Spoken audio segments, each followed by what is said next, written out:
क्या मुख्य चुनाव आयुक्त ज्ञानेश गुप्ता भारतीय जनता पार्टी के एजेंट हैं? यह आरोप कोई और नहीं विपक्ष लगा रहा है और आपको समझना पड़ेगा क्यों। क्योंकि स्पेशल इंटेंसिव रिवीजन के नाम पर देश के सपूतों का अपमान किया जा रहा है, देश के बेटों का अपमान किया जा रहा है। ताजा खबर नोबेल पुरस्कार विजेता अमर्त्य सेन को लेकर है। क्या आप जानते हैं कि 15 जनवरी को अमर्त्य सेन को बुलाया गया है यह साबित करने के लिए कि वो रोहिंग्या नहीं है, यह साबित करने के लिए कि वो भारतीय हैं। क्यों? क्योंकि चुनाव आयोग को यह बात अटपटी लग रही है कि उनके और उनकी मां के बीच में 15 साल का फर्क है। हालांकि कई लोग कह रहे हैं कि यह फर्क 19 साल का है, मगर वो मायने नहीं रखता। अमर्त्य सेन की उम्र 92 साल की है। अगर उनकी मां उनसे 15 साल बड़ी भी थी तो हमें नहीं भूलना चाहिए पुराने जमाने में 12 साल की उम्र में औरतों की शादी कर दी जाती थी। मगर इस बहस को परे रखिए। अमर्त्य सेन नोबेल पुरस्कार विजेता, अब वो अपनी भारतीयता साबित करने के लिए लाइन में लगेंगे। बंगाल में हो क्या रहा है दोस्तों?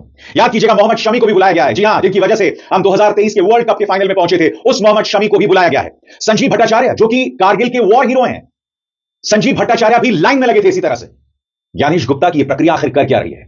क्या भारतीय जनता पार्टी को दिख नहीं रहा है कि भाजपा प्रायोजित की जो पूरी प्रक्रिया है वो किस तरह से देश के सपूतों का अपमान कर रही है?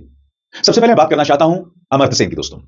अमर्त्य सेन को आज से नहीं, साल 2015 से परेशान किया जा रहा है। क्यों? क्योंकि वो इस सरकार के आलोचक रहे हैं। याद कीजिएगा, 2015 में उन्हें नालंदा यूनिवर्सिटी के वाइस चांसलर के पद से हटा दिया गया था। उसके बाद शांति निकेतन में उनकी जो जमीन थी, उनकी पैतृक जमीन को चुनौती दी गई थी, जो मामला वो अदालत में जीत गए थे, और अब उन्हें उनकी भारतीयता साबित करने के लिए कहा जा रहा है।